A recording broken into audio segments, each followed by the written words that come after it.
নমস্কার দর্শক বন্ধু। আমরা আজকে ICICI Prudential asset management company, যেটার গতকাল রেজাল্ট এসছে এবং তার সাথে সাথে কনফারেন্স কল হয়েছে, সেটা নিয়ে আজকে ডিসকাশন করব। প্রথম কথা, অ্যাসেট ম্যানেজমেন্ট কোম্পানি বলতে কি বোঝায়? অ্যাসেট ম্যানেজমেন্ট কোম্পানি বলতে সহজ ভাষায় বোঝায় হচ্ছে মিউচুয়াল ফান্ড। আপনি সবাই মিউচুয়াল ফান্ডে বিনিয়োগ করি। এরা আমাদের পয়সা নিয়ে হচ্ছে পয়সাকে ম্যানেজ করে। এবার একটা কথা হচ্ছে, এই যে অ্যাসেট তারা যে ম্যানেজ করে, এই অ্যাসেট ম্যানেজ করাটাই কি তাদের রেভিনিউ? এখানে কিন্তু একটু ছোট ফারাক আছে। মিউচুয়াল ফান্ড যে অ্যাসেটটা ম্যানেজ করে, মানে আপনার পয়সা যেটা ম্যানেজ করে, আমরা যে বিভিন্ন রকম স্কিম, ইকুইটি স্কিম বলুন, মানে ডেট স্কিম বলুন, বিভিন্ন স্কিমে যে টাকা খাটাই, সেটাকে যে তারা ম্যানেজ করে, সেটা কিন্তু তাদের রেভিনিউ নয়। ওই যেটা পয়সাটা ম্যানেজ করে, তার উপর যে ফিজটা যারা চার্জ করে, দেখবেন আপনারা যখন যে কোনো মিউচুয়াল ফান্ডে ইনভেস্ট করেন, দেখবেন কিন্তু মিউচুয়াল ফান্ডের একটা এক্সপেন্স রেশিও থাকে। এই এক্সপেন্স রেশিও মানে কিছুই না, আমাদের পয়সা ম্যানেজ করার জন্য তারা একটা ফিজ নেয়, সেই ফিজটাই হচ্ছে এক্সপেন্স রেশিও। তো এই যে ফিজটা তারা আর্ন করে, সেটা হচ্ছে মিউচুয়াল ফান্ডের রেভিনিউ। তো সুতরাং আমরা মোটামুটি বোঝাতে পারলাম যে ইউ রেভিনিউর মধ্যে কি তফাৎ। এইবার ব্যাপারটা হচ্ছে, এই যে মিউচুয়াল ফান্ডের যে অ্যাসেট আন্ডার ম্যানেজমেন্ট, এই অ্যাসেট আন্ডার ম্যানেজমেন্টের দুটো ভাগ আছে। দুটো ভাগ বলতে, একটা হচ্ছে নেট ইনফ্লো। নেট ইনফ্লো বলতে কি বোঝায়?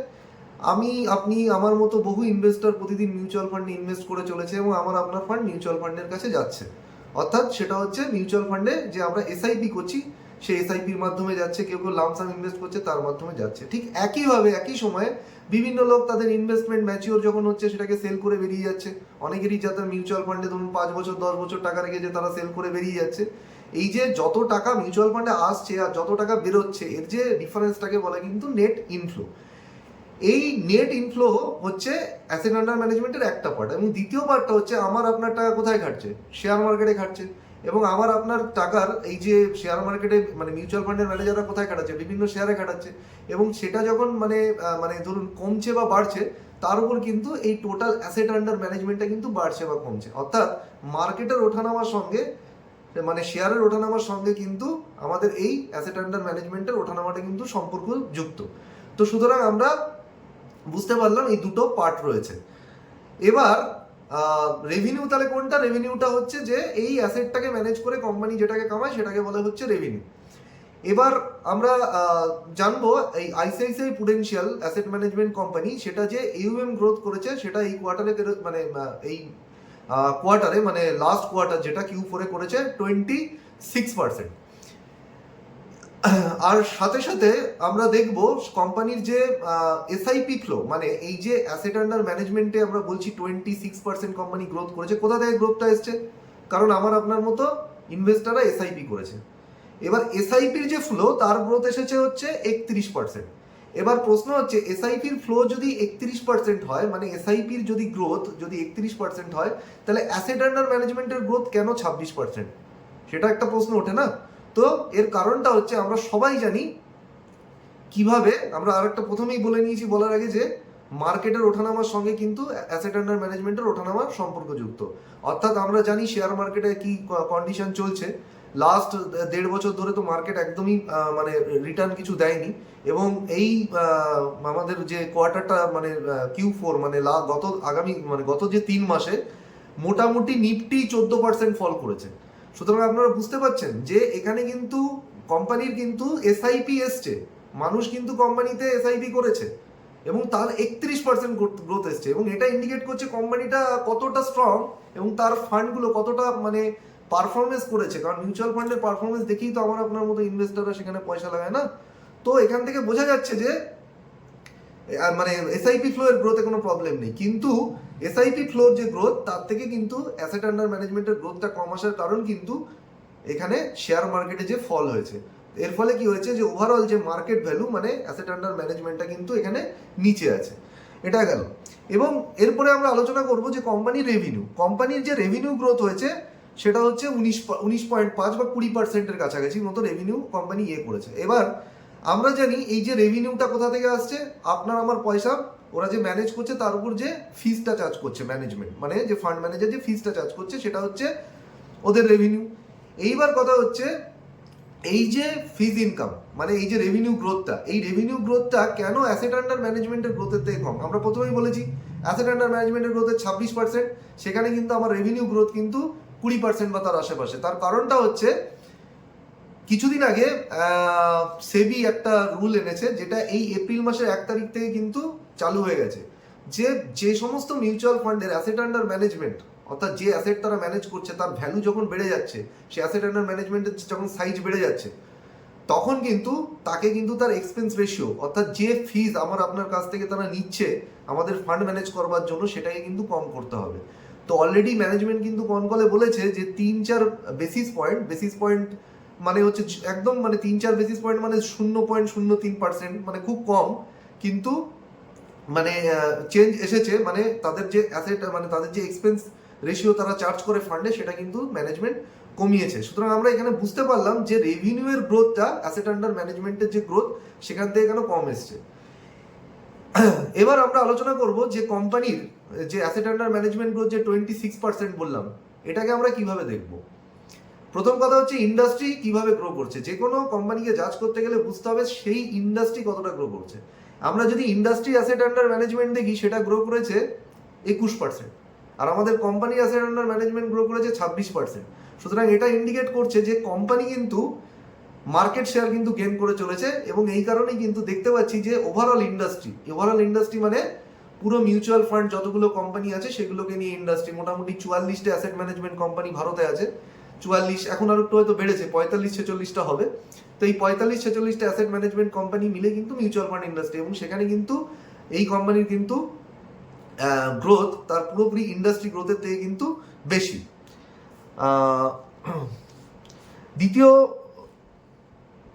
দ্বিতীয় যে বিষয়টা এখানে আলোচনা করার আছে,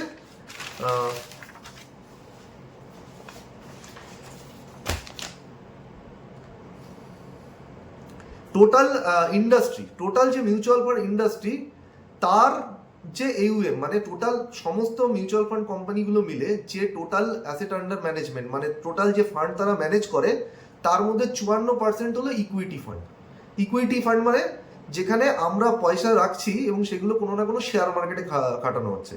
ইকুইটি ফান্ডের মতো মিউচুয়াল ফান্ড আমরা জানি ডেট ফান্ড হয়, যেখানে আমাদের পয়সা ফান্ড ম্যানেজার কোনো ফিক্সড ডিপোজিট অথবা কোনো ফিক্সড রেটে যেখানে রিটার্ন পাওয়া যায় সেখানে খাটায়।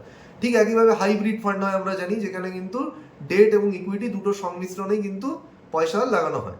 তো ইকুইটি যে মানে টোটাল ইন্ডাস্ট্রির যে AUM, তার মধ্যে কিন্তু 54% হলো কিন্তু ইকুইটি AUM, মানে 54% ইকুইটি, মানে ইকুইটি থেকে কিন্তু পুরো ইন্ডাস্ট্রিতে ফান্ড আসে, মানে শেয়ার মার্কেট ওরিয়েন্টেড যে ফান্ডগুলো আছে সেখানে আসছে।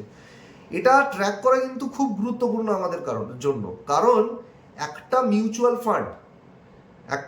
ফান্ড কোম্পানি যতটা বেশি পরিমাণে ইকুইটি ফান্ড ম্যানেজ করবে, সে কিন্তু তত বেশি এক্সপেন্স রেশিও চার্জ করতে পারবে। আপনারা যে কোনো মিউচুয়াল ফান্ড মানে ওয়েবসাইটে গিয়ে যে কোনো ফান্ড চেক করতে দেখতে পারেন, ডেট ফান্ড, ইকুইটি ফান্ড, দেখবেন ইকুইটি ফান্ডে কিন্তু এক্সপেন্স রেশিও বেশি। অর্থাৎ কোম্পানির জন্য যত বেশি ইকুইটি ফান্ড তারা ম্যানেজ করবে, এটা কিন্তু কোম্পানির জন্য তত বেশি লাভজনক। এবং আমরা যে কোম্পানি নিয়ে আলোচনা করছি, ICICI Prudential asset management company, তাদের যে টোটাল অ্যাসেট আন্ডার ম্যানেজমেন্ট, মানে তারা যে মোট আপনার সমস্ত ফান্ড ইকুইটি, ডেট এবং হাইব্রিড মিলে ম্যানেজ করছে, তার 73% কিন্তু ইকুইটি ফান্ড। মানে আপনারা বুঝতে পারছেন, যেখানে ইন্ডাস্ট্রির টোটাল AUM এর মধ্যে 54% হচ্ছে ইকুইটি AUM, সেখানে কোম্পানির টোটাল AUM এর মধ্যে 73% হচ্ছে ইকুইটি AUM। অর্থাৎ ইন্ডাস্ট্রির থেকে কিন্তু কোম্পানি অনেক বেশি মানে ইকুইটি ফান্ড কিন্তু তারা ম্যানেজ করছে, এবং এই কারণেই আমরা দেখতে পাচ্ছি কোম্পানি কিন্তু তার মার্কেট শেয়ার বাড়াচ্ছে। এই মুহূর্তে যদি আমি দেখি, টোটাল মিউচুয়াল ফান্ড ইন্ডাস্ট্রির মধ্যে কোম্পানির 13.5% কিন্তু মার্কেট শেয়ার আছে। সব থেকে বেশি মার্কেট শেয়ার আছে কিন্তু SBI অ্যাসেট ম্যানেজমেন্ট কোম্পানি, যেটা এবার আমরা সবাই জানি SBI অ্যাসেট ম্যানেজমেন্ট কোম্পানি কিন্তু এখনো পর্যন্ত শেয়ার মার্কেটে লিস্টেড নয়, তাদের IPO আসেনি। আশা করি খুব তাড়াতাড়ি এই বছর অথবা পরের বছরের মধ্যে আমরা তাদের IPO দেখতে পাবো। কিন্তু এই কোম্পানি হচ্ছে কিন্তু মার্কেট শেয়ারের দিক থেকে দ্বিতীয়। গত কোয়ার্টারে কোম্পানির প্রথম IPO আসার পর, লিস্টিং এর পর যে প্রথম কল হয়েছিল এবং তারা নাম্বার শেয়ার করেছিল, আমরা দেখেছিলাম তাদের 13.3% মার্কেট শেয়ার ছিল, সেটা বেড়ে কিন্তু 13.5% হয়ে গেছে। এবং তার সাথে সাথে যেটা সব থেকে গুরুত্বপূর্ণ বিষয় হলো, আমরা আবারও বলছি যে ইকুইটি AUM, মানে তারা কতটা ইকুইটি ফান্ড ম্যানেজ করে, সেই ইকুইটি ফান্ড ম্যানেজ করায় তাদের যে মার্কেট শেয়ার, সেটা কিন্তু 14.2%, যেটা ছিল গত কোয়ার্টারে 13.8%। এবং এখানেও আমরা দেখতে পাচ্ছি তারা কিন্তু তাদের মার্কেট শেয়ার বাড়িয়েছে। অর্থাৎ মানে তারা কিন্তু তাদের মার্কেট শেয়ার বাড়িয়েছে সেই জায়গাটাতে যেখানে কিন্তু সব থেকে বেশি মানে যে ফান্ড বেশি প্রফিট হয়। এবং ইম্পর্টেন্ট তথ্য হচ্ছে এখানে কিন্তু তারা হচ্ছে মার্কেট লিডার, অর্থাৎ তাদের মার্কেট শেয়ার কিন্তু ইন্ডাস্ট্রির মধ্যে ইকুইটি ম্যানেজ করার ক্ষেত্রে সব থেকে বেশি, এবং তারা SBI এরও কিন্তু এখানে আগে। এরপরে চলে আসি আরো বেশ কিছু গুরুত্বপূর্ণ তথ্য যেগুলো জানা দরকার। সেটা হচ্ছে কোম্পানির যে unique investor growth, company unique investor growth কিন্তু 16%, যেখানে ইন্ডাস্ট্রি গ্রোথ কিন্তু 13%। ইউনিক ইনভেস্টর মানে মিউচুয়াল ফান্ড কোম্পানিতে একজন ইনভেস্টর, আমরা একজন ইনভেস্টর যে কোনো একটা অ্যাসেট ম্যানেজমেন্ট কোম্পানি বা যে কোনো আপনি একটা মিউচুয়াল ফান্ড হাউসে আপনি নিজে গিয়ে 10টা পলিসি নিতে পারেন। এরকম হতেই পারে যে আমি ICICI অ্যাসেট ম্যানেজমেন্ট কোম্পানির 10টা পলিসি নিয়েছি, বা HDFC অ্যাসেট ম্যানেজমেন্ট কোম্পানির 7টা 8টা পলিসি নিয়েছি। তো এটা মানে টোটাল যদি ফোলিও দেখি একটা কোম্পানিতে আমার 10টা ফোলিও হতে পারে, কিন্তু সেটা কিন্তু একটা মিসগাইড করে। ইউনিক ইনভেস্টর মানে হচ্ছে কোম্পানির যে ইনভেস্টর লেভেলে গ্রো, মানে একজন ইনভেস্টরের 10টা পলিসি থাকলেও আমরা ইনভেস্টর হিসাবে দেখছি তাকে একজন হিসাবে, সেই রেসপেক্টে কিন্তু কোম্পানি কিন্তু ইন্ডাস্ট্রির যে গ্রোথ তার থেকে কিন্তু তাদের গ্রোথ কিন্তু বেশি, যেখানে ইন্ডাস্ট্রি 13 এবং এদের কিন্তু 16%। এবার আমরা যেটা বলবো সেটা হচ্ছে ডাইরেক্ট ফান্ড। ডাইরেক্ট ফান্ড এবং রেগুলার ফান্ড এই দুটো আমরা অনেকেই শুনেছি। ডাইরেক্ট ফান্ড মানে হচ্ছে আপনি যদি কোনো ফান্ড কোনো অ্যাসেট ম্যানেজমেন্ট কোম্পানির অফিসে গিয়ে সরাসরি গিয়ে করে আসেন, অথবা যেগুলো আজকের যুগে আমরা দেখেছি যে সমস্ত ফিনটেক অ্যাপ রয়েছে, যেমন ডিসকাউন্ট ব্রোকারদের যে সমস্ত অ্যাপ রয়েছে, গ্রোর অ্যাপ বলুন, জিরোধার অ্যাপ বলুন এবং আপস্টক্সের অ্যাপ বলুন, এই অ্যাপগুলোর মাধ্যমে যখনই আমরা কোনো মিউচুয়াল ফান্ডকে কিনছি বা আমরা কোনো মিউচুয়াল ফান্ডের স্কিম নিচ্ছি, সেটা কিন্তু ডাইরেক্ট ফান্ড হিসেবে গণ্য হয়। ডাইরেক্ট ফান্ডের সুবিধাটা কি? ডাইরেক্ট ফান্ডের সুবিধাটা হচ্ছে এখানে কিন্তু আপনার এক্সপেন্স রেশিও কম। এবার বিপরীত দিকে আছে রেগুলার ফান্ড। রেগুলার ফান্ড মানে কি? আমরা সবাই জানি যেভাবে আমরা বাড়িতে মানে LIC এজেন্টদের ডেকে যেভাবে LICর পলিসি নিই, ঠিক একইভাবে যে মিউচুয়াল ফান্ডের ডিস্ট্রিবিউটার হয়, আপনি যদি কোনো ডিস্ট্রিবিউটারের সাহায্য নেন এবং ডিস্ট্রিবিউটারের মারফতে যদি কোনো আপনি কোনো স্কিমে ইনভেস্ট করেন, তাহলে সেটাকে বলে রেগুলার ফান্ড। এই রেগুলার ফান্ডে কিন্তু এক্সপেন্স রেশিও কিন্তু অনেকটা বেশি হয়। তার কারণ হচ্ছে আপনার যে ইনভেস্টমেন্ট সেখান থেকে কিন্তু ডিস্ট্রিবিউটারের কিন্তু কমিশনটা কিন্তু আসে। সুতরাং রেগুলার ফান্ডে কিন্তু অবভিয়াসলি আমাদের কিন্তু রিটার্নটা কমে যায়, কিন্তু সেটা তো আমাদের পার্সপেক্টিভ থেকে। এবং কোম্পানির পার্সপেক্টিভ থেকে যদি আমরা দেখি বিষয়টাকে, একটা কোম্পানি যতটা ডাইরেক্ট ফান্ডের মাধ্যমে তার মানে ডাইরেক্ট ফান্ড থেকে তার যতটা মানে রেভিনিউ আসবে, সেটা কিন্তু কোম্পানির জন্য ততটা ভালো। কারণটা হচ্ছে কোম্পানিকে কিন্তু রেগুলার ফান্ডের মাধ্যমে ক্লায়েন্ট আসলে বেশি পরিমাণে কিন্তু তাকে মানে যারা এজেন্ট আছে মানে ডিস্ট্রিবিউটার আছে তাদেরকে কিন্তু কমিশন কোম্পানিকে দিতে হয়। সেই জন্য কোম্পানি কিন্তু সবসময় চায় যে তার কাছে কিন্তু ডাইরেক্ট ফান্ডের মাধ্যমে ক্লায়েন্ট আসুক, অর্থাৎ তার জন্য কিন্তু এটা একটা কস্ট এফিসিয়েন্ট ওয়ে, মানে তার কিন্তু কোম্পানির জন্য কিন্তু এতে খরচ কোম্পানির কিন্তু কমে যায়। তো সেই জন্য আমরা দেখতে পাচ্ছি যে কোম্পানির যে ডাইরেক্ট ফান্ড এখন হচ্ছে কোম্পানির টোটাল যে ফান্ড কোম্পানির কাছে মানে ফান্ড যে ম্যানেজ করছে তার মধ্যে 29% কিন্তু ডাইরেক্ট ফান্ড, যেটা গত বছরের এই সময়ে ছিল কিন্তু 26%, অর্থাৎ ডাইরেক্ট ফান্ড কিন্তু 3% বেড়েছে।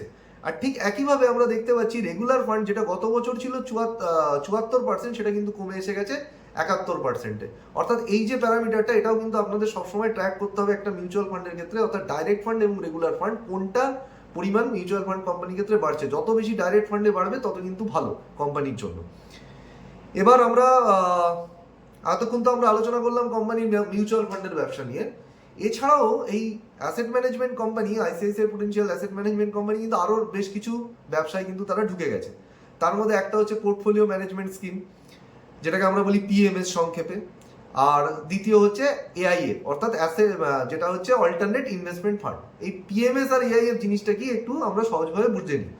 আমার আপনার মতো যারা রিটেল ইনভেস্টার, মোটামুটি যারা 500-1000 টাকা থেকে ইনভেস্টমেন্ট মাসে SIP করতে চায়, তারা কিন্তু মিউচুয়াল ফান্ডের মারফতে কিন্তু শেয়ার মার্কেটে আমরা যাই। কিন্তু যারা বড় বড় ইনভেস্টার, মোটামুটি ধরুন যাদের মানে মোটামুটি 50 লাখ টাকা আছে, 50 লাখ টাকা ইনভেস্টমেন্ট অ্যামাউন্ট যাদের কাছে মোটামুটি আছে, তারা কিন্তু পোর্টফোলিও ম্যানেজমেন্ট স্কিম বা PMS এ ইনভেস্ট করতে পারে। ঠিক একইভাবে যে AIF যেটা আছে অল্টারনেটিভ ইনভেস্টমেন্ট ফান্ড, সেখানে কিন্তু মোটামুটি ইনভেস্ট করতে গেলে 1 কোটি টাকা লাগে। অর্থাৎ যারা অনেক ধনী ব্যক্তি তারাই কিন্তু এই সমস্ত PMS এবং AIF এ যায়। তো কোম্পানি এই যে রিটেলদের যেরকম মিউচুয়াল ফান্ডের সার্ভিস দিচ্ছে, একইভাবে যারা ধনী ব্যক্তি HNI ব্যক্তি মানে হাই নেটওয়ার্থ ইন্ডিভিজুয়াল, তাদের জন্য কিন্তু কোম্পানি PMS এবং AIF লঞ্চ করেছে। এবার যদি আমরা তাদের পিএমএস দেখি, পিএমএস এ কিন্তু তাদের 47% গ্রোথ এসছে গত বছরের তুলনায় এবছরে। এবং পিএমএস এর এই মুহূর্তে কোম্পানির কাছে মোট মানে কোম্পানির যে টোটাল অ্যাসেট আন্ডার ম্যানেজমেন্ট, মোট যত টাকার ফান্ড কোম্পানির কাছে এই মুহূর্তে তারা ম্যানেজ করছে, তার 2% কিন্তু পিএমএস এউএম, মানে পিএমএস এর যে এউএম, মানে পিএমএস যে ফান্ড ম্যানেজ করছে, ফান্ড ম্যানেজ তারা করছে, সেটা হচ্ছে তাদের টোটাল ফান্ডের 2%। এবং এআইএফ অল্টারনেটিভ ইনভেস্টমেন্ট ফান্ড যেটা আমরা বললাম, সেটা তারা হচ্ছে টোটাল ফান্ড ম্যানেজ করছে তার 1%, অর্থাৎ পিএমএস হচ্ছে টোটাল এউএম এর 2% আর এআইএফ হচ্ছে টোটাল এউএম এর 1%। এবং টোটাল এউএমটা কত, এই বিষয়ে সব থেকে গুরুত্বপূর্ণ বিষয়টা বলে রাখি যে কোম্পানি আজকে ইউএম হচ্ছে পুরো মোটামুটি 12 মানে আপনার 11.8 ট্রিলিয়ন। তো আমরা যদি এটাকে দেখি, এটা কিন্তু মানে তার যে নিয়ারেস্ট কোম্পানি, আমি এইচডিএফসি অ্যাসেট ম্যানেজমেন্ট কোম্পানি, যারা অনেকদিন আগেই তাদের লিস্টিং হয়েছে, এইচডিএফসি থেকে কিন্তু এদের কিন্তু ফান্ড, এরা মানে আরো বেশি বড় ফান্ড ম্যানেজ করছে। কিন্তু মজার ব্যাপার হচ্ছে এইচডিএফসির এখনো কিন্তু নাম্বার আসেনি, 2-3 দিন পরে হয়তো এইচডিএফসি রেজাল্ট চলে আসবে। কিন্তু গত কোয়ার্টারে আমরা দেখেছি যে এইচডিএফসির যে ফান্ড সাইজ, তার থেকে এদের ফান্ড সাইজ বেশি, তা সত্ত্বেও কিন্তু এইচডিএফসির থেকে বেশি রেটে গ্রো করছে। মানে এত বড় ফান্ড সাইজের উপরেও কিন্তু তারা তাদের কম্পিউটারের থেকে বেশি বেসে গ্রো করছে। এবং এসবিআই এর পরেই কিন্তু কোম্পানি কিন্তু সব থেকে বেশি ফান্ড ভারতবর্ষে কিন্তু এই মুহূর্তে ম্যানেজ করে। এছাড়া কনকলে ম্যানেজমেন্টের কিছু তথ্য এখন আমি শেয়ার করব আপনাদের সামনে। সেটা হচ্ছে আরো একটা নতুন ইনভেস্টমেন্ট, মানে নতুন ক্ষেত্রে তারা ঢুকছে। যেমন হচ্ছে স্পেশালাইজড ইনভেস্টমেন্ট ফান্ড, দুটো তারা স্পেশালাইজড ইনভেস্টমেন্ট ফান্ড এই জানুয়ারিতে লঞ্চ করেছে। এবং যেটা আরেকটা গুরুত্বপূর্ণ কথা, একটু আগে আমরা যেটা বলছিলাম, সেটা হচ্ছে অল্টারনেটিভ ইনভেস্টমেন্ট ফান্ড। এই অল্টারনেটিভ ইনভেস্টমেন্ট ফান্ড তারা যে ম্যানেজ করতো এতদিন, তাদের একটা সাবসিডিয়ারি কোম্পানি ছিল যেটার নাম হচ্ছে ICICI venture fund management company limited. এই সাবসিডিয়ারির আন্ডারে কিন্তু তারা অল্টারনেটিভ ইনভেস্টমেন্ট ফান্ড ম্যানেজ করতো। বর্তমানে কিন্তু তারা এই এপ্রিল মাসের 1 তারিখ থেকে এই কোম্পানিটাকে, তাদের সাবসিডিয়ারিটাকে কিন্তু তাদের নিজেদের সঙ্গে মার্জ করে নিয়েছে। অর্থাৎ এখন কোম্পানি কিন্তু নিজেই এই সমস্ত কিন্তু মানে তাদের যে অল্টারনেটিভ ইনভেস্টমেন্ট ফান্ড, তারা কিন্তু নিজেরাই ম্যানেজ করবে।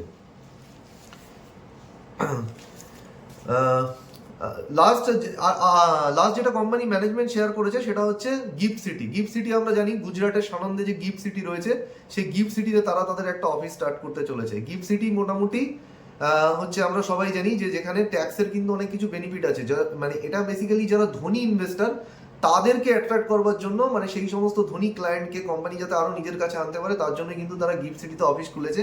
এবং তার সাথে সাথে কিন্তু তারা একটা দুবাইতেও, মিডিল ইস্টে মানে দুবাইতে কিন্তু তারা তাদের একটা অফিস খুলেছে। এবং দুবাইতে আমরা জানি যেখানে মানে খুব মানে ধনী ব্যক্তিদের বসবাস, সেখানে আরব যে মানে এইচএনআইরা থাকে, তাদের ফান্ড কিন্তু ম্যানেজমেন্ট, তাদের কাছ থেকে ফান্ড ম্যানেজমেন্ট করবার জন্যই কিন্তু কোম্পানি কিন্তু দুবাইতেও কিন্তু তাদের একটা শাখা অফিস খুলেছে। এবং কোম্পানির সঙ্গে আরো তারা জানিয়েছে যে সেবির সঙ্গে তাদের কথা চলছে, মানে তারা আরো 4-5 রকমের নতুন থিমের ফান্ড কিন্তু মার্কেটে তারা লঞ্চ করতে চাইছে। এই হচ্ছে ওভারঅল তাদের ছিল কনকল। এখানে বেশ কিছু জিনিস আমাদের মাথায় রাখতে হবে, সেটা হচ্ছে এত মার্কেটে আমরা দেখছি খারাপ অবস্থা। বাই দ্য ওয়ে, কোম্পানির যে প্যাট মানে প্রফিট আফটার ট্যাক্স, আমরা রেভিনিউয়ের কথা আগেই বলেছি, প্রফিট আফটার ট্যাক্স কিন্তু যেটা রেভিনিউয়ের গ্রোথ হয়েছে 19%, সেখানে আমরা রেভিনিউয়ের গ্রোথ হয়েছে 19%, সেখানে আমরা দেখছি প্রফিটের গ্রোথ কিন্তু 10%। এখানে ঘাবড়ানোর কিছুই নেই, কারণ প্রফিটের গ্রোথ কমে গেছে আমরা সবাই জানি। সেটা হচ্ছে গত 3 মাসে যে মার্কেটে ব্যাপক একটা কারেকশন হয়েছে। এবং আমরা যদি ফুল ইয়ারে দেখি, সেখানে কিন্তু রেভিনিউ গ্রোথ এসছে 23%, প্রফিট গ্রোথ এসছে কিন্তু 24%। অর্থাৎ ফুল ইয়ারে কিন্তু এই খারাপ মার্কেটের মধ্যেও কিন্তু তাদের প্রফিটের গ্রোথ কিন্তু রেভিনিউ গ্রোথের সমান। শুধু এই কোয়ার্টারে তাদের প্রফিটের গ্রোথটা রেভিনিউ গ্রোথের থেকে অনেক কম, কারণ হচ্ছে যে মার্কেটটা এত হারে ফল করেছে। যে দুটো বিষয় এখানে মাথায় রাখতে হবে, সেটা হচ্ছে যে মিউচুয়াল ফান্ড ইন্ডাস্ট্রি আগামী বেশ কয়েক বছর ধরে, এবং আমরা জানি যত দিন যাবে আমাদের ফিনান্সিয়াল এডুকেশন যত বাড়বে, মিউচুয়াল ফান্ড ইন্ডাস্ট্রির কিন্তু গ্রোথ তত বেশি আসবে, এটা নিয়ে কিন্তু কোনো ডাউট নেই। এবং কোম্পানির ম্যানেজমেন্টও বলছে, এই যে এখন যে ডাইরেক্ট ফান্ডের কথা আমরা বলছিলাম, ডাইরেক্ট ফান্ডের মাধ্যমে কিন্তু আগামী দিনে যত মানে আরো বেশি কিন্তু ডাইরেক্ট ফান্ডের মাধ্যমে কিন্তু কোম্পানি পলিসি মানে স্কিম আসতে চলেছে, তাদের কাছ থেকে ইনভেস্টমেন্ট আসতে চলেছে। কারণ আজকে আমরা জানি সবার হাতে একটা করে স্মার্টফোন আছে, যারা ইয়ং জেনারেশন। তো ইয়ং জেনারেশনের হাতে স্মার্টফোন আছে বলে তারা খুব সহজেই যে সমস্ত ডিসকাউন্ট ব্রোকার প্ল্যাটফর্ম রয়েছে, ফিনটেক প্ল্যাটফর্ম যেমন গ্রো, আপস্টক্স, জিরোদা, যেগুলোর মাধ্যমে এখন সবাই আমরা বেশিরভাগ লোক রিটেল ইনভেস্টাররা ইনভেস্ট করি শেয়ারে, মিউচুয়াল ফান্ডে, তার মাধ্যমে কিন্তু 30-40% ক্লায়েন্ট কিন্তু ওই অ্যাপের মাধ্যমে থেকেই আসছে। প্লাস ম্যানেজমেন্ট এটাও মানে বলেছে, এবং আমরা যেটা দেখছি অলরেডি মার্কেটে, সেটা হচ্ছে যে আগের থেকে কিন্তু এখন কিন্তু মানুষের মধ্যে সচেতনতা অনেক বেড়েছে। আজ থেকে 5-10 বছর আগে হতো কি, যখন মার্কেটে কোভিডের সময় আমরা দেখেছি যে যখন মার্কেট ফল করে, যে বহু ইনভেস্টর কিন্তু তাদের সমস্ত পলিসি কিন্তু সেল করে কিন্তু তারা বেরিয়ে গেছে প্যানিকে। কিন্তু যত দিন যাচ্ছে, মানুষের মধ্যে যত এডুকেশন বাড়ছে, তারা কিন্তু প্যানিকের পরিমাণ কিন্তু কমিয়ে দিয়েছে। এখন যেটা দেখছে, প্যানিকটাকে মানুষ অপরচুনিটি বলে মনে করছে, এবং তারা কিন্তু এই প্যানিকের সুযোগে অনেক মানুষ কিন্তু ফিনান্সিয়াল এডুকেশন তাদের কাছে পৌঁছানোর ফলে ভাবছে যে এই সুযোগে আমাকে কিন্তু মার্কেটে টিকে থাকতে হবে, কারণ আমি যদি মার্কেটে টিকে থাকি তবে কিন্তু আমি লম্বা সময় গিয়ে লং টার্মে কিন্তু একটা ভালো রিটার্ন বানাতে পারবো, যেটা কিন্তু আমাদের দেশের যে মূল্য বৃদ্ধির হার তার থেকে কিন্তু বেশি, যে রিটার্নটা কিন্তু তাকে এফডি দেবে না। তো এই হচ্ছে আমাদের ওভারঅল ডিসকাশন ছিল অ্যাসেট আইপ্রুভ এএমসি নিয়ে। আপনাদের কোনো কোশ্চেন থাকলে অবশ্যই করবেন। এছাড়াও আমি আর দুটো রেজাল্ট এসছে, একটা হচ্ছে জাস্ট ডায়াল লিমিটেড বলে, তো জাস্ট ডায়াল লিমিটেডে আমরা জাস্ট ডায়াল লিমিটেড, আর একটা হচ্ছে স্বরাজ ইঞ্জিন। তো এই দুটো কোম্পানি নিয়ে আমরা খুব ছোট করে এই ভিডিওতে ডিসকাশন করব। সেটা হচ্ছে প্রথমে জাস্ট ডায়াল লিমিটেড নিয়ে করব। জাস্ট ডায়াল লিমিটেড কি? জাস্ট ডায়াল লিমিটেড মানে হচ্ছে একটা অনলাইন অ্যাড দেওয়া সংস্থা, মানে যেখানে আপনি বা যে কোনো কোম্পানি গিয়ে অ্যাড দিতে পারে। এবার এই কোম্পানিটা রেভিনিউ কিভাবে আর্ন করে? খুব সহজ। আপনি যখনই তাদের ওয়েবসাইটে গিয়ে ভিজিট করি, তাদের ট্রাফিক বেড়ে যায়, সেই ট্রাফিক থেকে তারা রেভিনিউ মানে কামায় বা রেভিনিউ আর্ন করে। ঠিক একইভাবে যারা মানে ধরুন আমার কোম্পানি কোনো একটা প্রোডাক্ট আমরা বিক্রি করতে চাই, তো আমরা গিয়ে কি করব, তাদের যে প্ল্যাটফর্ম রয়েছে অর্থাৎ জাস্ট ডায়ালের প্ল্যাটফর্মে আমরা নিজেদেরকে লিস্টিং করব। তাহলে যখনই কোনো কোম্পানি তার কোনো প্রোডাক্টকে সে লিস্টিং করে জাস্ট ডায়ালের প্ল্যাটফর্মে গিয়ে, যখন সে অ্যাড দেয়, তার জন্য কিন্তু জাস্ট ডায়াল একটা লিস্টিং থেকে কিন্তু নতুন যে রেজিস্ট্রেশন কোনো কোম্পানি যখন হয়, তখন সেখান থেকে কিন্তু একটা রেভিনিউ তারা পায়। প্লাস প্রতি বছর মানে নতুন নতুন ক্লায়েন্ট যখন আসে, প্লাস এই পুরোনো ক্লায়েন্টরা যখন রিনিউ করে, তাদের সাবস্ক্রিপশন রিনিউ করে, সেখান থেকে কিন্তু তাদের রেভিনিউ আসে। তো এই কোয়ার্টারে যদি আমরা রেজাল্ট তাদের কেয়ারফুলি দেখি, কোম্পানি রেভিনিউ গ্রোথ এসছে 6%, কিন্তু রেভিনিউ গ্রোথ 6% আসলেও প্রফিট যদি আমরা দেখি বটম লাইন, সেটা কিন্তু ডিগ্রোথ করেছে, মানে সেখানে কিন্তু 15% ফল হয়েছে। প্রথম কথা, কেন এরকম হলো? খুব কেয়ারফুলি দেখলে আমরা দেখবো যে তাদের যে ইউজার বেস, মানে যে আপনার আমার মতো যারা লোকেরা জাস্ট ডায়ালের প্ল্যাটফর্মে গিয়ে যে আমরা দেখি যে মানে আমরা যে ভিজিট করি, সেখান থেকে যে তাদের যে ট্রাফিকের মাধ্যমে রেভিনিউ আসে, এই যে ইউজার বেস কিন্তু যারা তাদের প্ল্যাটফর্ম ভিজিট করছে, সেটা কিন্তু 6% কিন্তু পড়ে গেছে। দ্বিতীয় যে সমস্যা এখানে হয়েছে, তাদের অ্যাক্টিভ লিস্টিং, অর্থাৎ লিস্টিং মানে তাদের প্ল্যাটফর্মে যে সমস্ত কোম্পানি এসে মানে নিজেদের রেজিস্টার করেছে, সেটা 12% বেড়ে গেছে, কিন্তু পুরনো যে সমস্ত কোম্পানি ছিল তারা কিন্তু তাদের সাবস্ক্রিপশনকে কিন্তু রিনিউ করেনি, ফলে কিন্তু তাদের রিনিউয়ালও কিন্তু এখানে কমে গেছে। এই জন্য আমরা দেখছি কিন্তু এখানে গ্রোথ মাত্র 6%, কিন্তু প্রফিট মানে অপারেটিং মানে এখানে মানে রেভিনিউর যে গ্রোথ, সেটা কিন্তু আমরা প্রফিটের ক্ষেত্রে দেখতে পাচ্ছি না। তার কারণটা হচ্ছে কোম্পানির একটা যদি ব্যালেন্স শিট আপনারা যান, দেখবেন তাদের কাছে কিন্তু একটা হিউজ পরিমাণে কিন্তু তাদের কাছে তাদের রিজার্ভে কিন্তু একটা অ্যামাউন্ট মানে ক্যাশ রয়েছে, এবং তারা কিন্তু একটা বড় অ্যামাউন্ট মার্কেটে মানে বেশি করে মিউচুয়াল ফান্ডে ইনভেস্ট করে রেখেছে। তাহলে এখান থেকে আপনি আবার আমরা একটু মিউচুয়াল ফান্ডের একটু আগে যে আলোচনা করলাম, সেখান থেকে আপনি এই ব্যাপারটাকে লিঙ্ক করান। তার মানে তাদের প্রফিটটা কমে গেল কেন? কারণ এই যে মিউচুয়াল ফান্ডে তারা যে ইনভেস্টমেন্ট করে রেখেছে, সেই ইনভেস্টমেন্টের ভ্যালু পড়ে গেছে। দ্বিতীয় হচ্ছে, মিউচুয়াল ফান্ডে ইনভেস্ট করলে যে সমস্ত মিউচুয়াল ফান্ডে কোথায় ইনভেস্ট করে, শেয়ারে ইনভেস্ট করে, সেই শেয়ারগুলো থেকে যে তাদের ডিভিডেন্ড আর্নিং, সেটা পড়ে গেছে। এছাড়াও এই কোম্পানির বেশ কিছু ইনভেস্টমেন্ট করে রেখেছে বন্ডে, সেই বন্ডের থেকেও কিন্তু মানে সেই বন্ডে সেই সমস্ত বন্ড এবং মিউচুয়াল ফান্ড থেকে তাদের যে ওভারঅল আর্নিং, সেটা কিন্তু পড়ে গেছে। এবার এটা তো তাদের কোর ব্যবসা নয়, সেই জন্য এটাকে আমরা বলবো হচ্ছে মানে বাংলা ভাষায় বলতে গেলে তাদের মানে কোর রেভিনিউ থেকে ইনকাম না, এটা হচ্ছে তাদের আদার ইনকাম, মানে অন্যান্য সোর্স থেকে ইনকাম। এই যে আদার ইনকামটা যে কোম্পানির অর্ধেকের বেশি পড়ে গেছে, এই কারণেই কিন্তু 15% কিন্তু তাদের প্রফিট ফল করেছে। সুতরাং এই যে জাস্ট ডায়াল বলে কোম্পানি, এই কোম্পানির মূল সমস্যা হচ্ছে তাদের হাতে অনেক ক্যাশ রয়েছে, কিন্তু কোম্পানির ম্যানেজমেন্টের মধ্যে সেই খিদে নেই, তারা সেই ক্যাশটাকে কিন্তু সঠিকভাবে ইউটিলাইজ করছে না। 2022-23 সালে তারা কনফারেন্স কল করতো এবং তারা অ্যানালিস্টরা তাদেরকে মানে জিজ্ঞেস করতো যে আপনাদের কাছে যে এত বড় একটা ফান্ড রয়েছে সেটাকে আপনারা কাজে লাগাচ্ছেন না কেন, মানে আপনারা কি করবেন? তারা বলতো যে না, আমরা এই ফান্ড নিয়ে আমরা বেশ কিছু আমাদের ভবিষ্যতে এক্সপানশন প্ল্যান আছে। কিন্তু আজ পর্যন্ত হয়ে গেছে এতদিন, তারা কিন্তু সেই মানে ফান্ডকে কিন্তু যথাযথভাবে কিন্তু ইউটিলাইজ করতে পারেনি এবং সেই ফান্ড কিন্তু এখনো তাদের সেই ব্যালেন্স শিটেই পড়ে আছে। তো যথাযথভাবে যেহেতু তাদের মানে বিজনেসে ক্যাশ রয়েছে, কিন্তু সেই ক্যাশটাই কিন্তু তারা কাজে লাগাতে পারছে না, মানে তারা কোনো প্রোডাক্টিভ কাজ করতে পারছে না সেই ক্যাশ নিয়ে, এবং তার জন্য ম্যানেজমেন্ট অ্যানালিস্ট কমিউনিটিকে ফেস করতে হয় বলে কিন্তু তারা কল করাও কিন্তু বন্ধ করে দিয়েছে। সুতরাং এই যে কোম্পানি আমরা দেখছি জাস্ট ডায়াল, এখানে কিন্তু আমরা দেখবো তাদের মানে এই মুহূর্তে যে পি রেশিও সেটা 9 পি রেশিওতে চলছে, এবং এই পি রেশিও দেখে আমাদের সস্তা মনে হতে পারে কারণ আমরা অনেকে পি রেশিও দেখে ইনভেস্ট করি, কিন্তু আমরা যদি তাদের গ্রোথ প্রসপেক্ট দেখি আগামী বছরে, তাহলে কিন্তু তারা এখন যে 6% গ্রো করেছে তার থেকেও তাদের গ্রোথ রেট নিচে নেমে যাওয়ার চান্স আছে। সুতরাং আপনার যে পি যেটা দেখছেন সস্তা, সেটা কিন্তু আরো মানে সস্তা হয়ে যাবে সময়ের সাথে সাথে, এবং এই ধরনের শেয়ার হচ্ছে ভ্যালু ট্র্যাপ। দ্বিতীয় আর একটা যেটা বুঝতে হবে, এখন যে এআই এর জমানা চলছে, এখন আমি আপনি সবাই এআই এর সাহায্যে মানে খুব সহজে কিন্তু কোনো সার্চ ইঞ্জিনকে ইউজ করছি।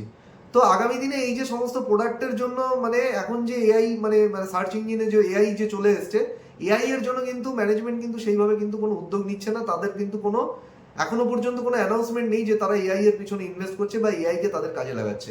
সেই কারণে আমরা ম্যানেজমেন্টের তরফ থেকে কিন্তু কোনো খিদেও কিন্তু আমরা দেখতে পাচ্ছি না এখানে যে তারা এআই কে সঠিকভাবে কিন্তু কাজে লাগাচ্ছে, ফলে তাদের এই যে ক্যাশ পড়ে আছে সেই ক্যাশের কিন্তু ইউটিলাইজেশন হচ্ছে না। তো সুতরাং আগামী দিনে কিন্তু এটা কিন্তু আমরা যে নিচে ভ্যালুয়েশনে দেখছি সেটা কিন্তু একটা ভ্যালু ট্র্যাপও হতে পারে।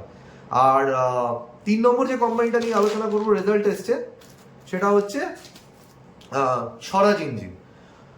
তো স্বরাজ ইঞ্জিন কি? স্বরাজ ইঞ্জিন হচ্ছে এমন একটা কোম্পানি যেটা 1985 সালে দুটো কোম্পানি, একটা হচ্ছে পাঞ্জাব ট্র্যাক্টর লিমিটেড আর একটা হচ্ছে কির্লোস্কার অয়েল ইঞ্জিন, এই দুটো কোম্পানি মিলে কিন্তু স্বরাজ ট্র্যাক্টর কিন্তু তৈরি করেছিল। পরবর্তীকালে কিন্তু এই কোম্পানিটাকে অ্যাকুইজিশন করে নেয় হচ্ছে মহিন্দ্রা অ্যান্ড মহিন্দ্রা লিমিটেড, যেটা একটা অটোমোবাইল গাড়ি, আমরা সবাই জানি মহিন্দ্রা অ্যান্ড মহিন্দ্রার গাড়ি দেখেছি। তো মহিন্দ্রা অ্যান্ড মহিন্দ্রা কিন্তু এদেরকে অ্যাকুইজিশন করে নেয়। এরা কি করে, বেসিক্যালি এই কোম্পানিটা কিন্তু ডিজেল ইঞ্জিন এবং ডিজেল ইঞ্জিনের জন্য যে মানে গাড়ির যে সমস্ত স্পেয়ার পার্ট, মানে ডিজেল ইঞ্জিনের মানে ডিজেল ইঞ্জিন চালিত যে গাড়ি তার যে স্পেয়ার পার্টগুলো কিন্তু তারা তৈরি করে, এবং কার জন্য তৈরি করে, এখানে মহিন্দ্রার জন্যই তৈরি করে। তাহলে এখানে বিজনেসটা আমরা বুঝে নিলাম। সহজ ভাষায় বলতে গেলে কোম্পানির নাম্বার কিন্তু খুব ভালো এসেছে, মোটামুটি সেলস গ্রোথ এদের 20% এসছে, এবং অপারেটিং প্রফিটের গ্রোথ কিন্তু 21%, প্যাটের গ্রোথ 22%, মানে নেট প্রফিটের গ্রোথ, এবং তারা 14% মার্জিন তাদের অপারেটিং প্রফিট মার্জিন রয়েছে, এবং তাদের প্যাট মার্জিন 10%। তো এখানে মোটামুটি নাম্বার মোটামুটি ঠিকই আছে, শুধু একটা জিনিসই এখানে বুঝতে হবে, এই কোম্পানি কিন্তু পুরোপুরি মহিন্দ্রার উপর নির্ভরশীল। ফলে ব্যাপারটা হচ্ছে পুরোপুরি যদি নির্ভরশীল থাকে, এবং সব থেকে বড় রিস্ক কোথায় আসতে পারে ভেবে নিন, আগামী দিন যদি মহিন্দ্রার ব্যবসাটা ভালো না চলে, তাহলে এদেরও কিন্তু মানে ব্যবসার উপর কিন্তু সেটা এফেক্ট পড়বে। সেই জন্য ম্যানেজমেন্ট কয়েকটা মানে গত কনকলেই বলেছিল যে তারা কিন্তু তাদের রেভিনিউ স্ট্রিমটাকে ডাইভার্সিফাই করতে চায়, মানে অন্যান্য কোম্পানিকেও কিন্তু অন্যান্য কোম্পানির জন্য কিন্তু তারা ডিজেল ইঞ্জিন বানাতে চায়। কিন্তু এখানে একটা জিনিস যেটা মাথায় রাখতে হবে, সেটা হচ্ছে মহিন্দ্রা যেহেতু এরা সাবসিডিয়ারি, মহিন্দ্রা কিন্তু তাদেরকে কতটা এটা করার জন্য তাদেরকে স্বাধীনতা দেবে, কতটা তারা অনুমতি দেবে, তার উপর কিন্তু অনেকটা নির্ভর করছে। সুতরাং এখানে সব থেকে বড় রিস্ক হচ্ছে কিন্তু একটাই ক্লায়েন্ট, এবং সেই ক্লায়েন্ট হচ্ছে মহিন্দ্রা, যেটা তাদের প্যারেন্ট কোম্পানি। কোনো কারণে মহিন্দ্রার প্রবলেম হলে এদের প্রবলেম আসবে। তো সুতরাং এটুকুই বলার। লাস্ট আমরা আনন্দ রাঠি নিয়ে ডিসকাশন তো আমরা করে ফেলেছি, এই আনন্দ রাঠি বলছি sorry, ICICI Prudential asset management company, যেটা আমরা প্রথমেই বললাম। শেষ যেটা বলবো, এটা কিন্তু ভ্যালুয়েশনটা আপনারা মাথায় রাখবেন। কোম্পানির যে সমস্ত আমরা মানে এখন যে সমস্ত জিনিস আলোচনা করলাম, সেগুলো কিন্তু প্রাইসের মধ্যে, তাদের যে এই মুহূর্তে শেয়ার প্রাইস চলছে তার মধ্যে অনেকটা কিন্তু ফ্যাক্টর হয়ে গেছে।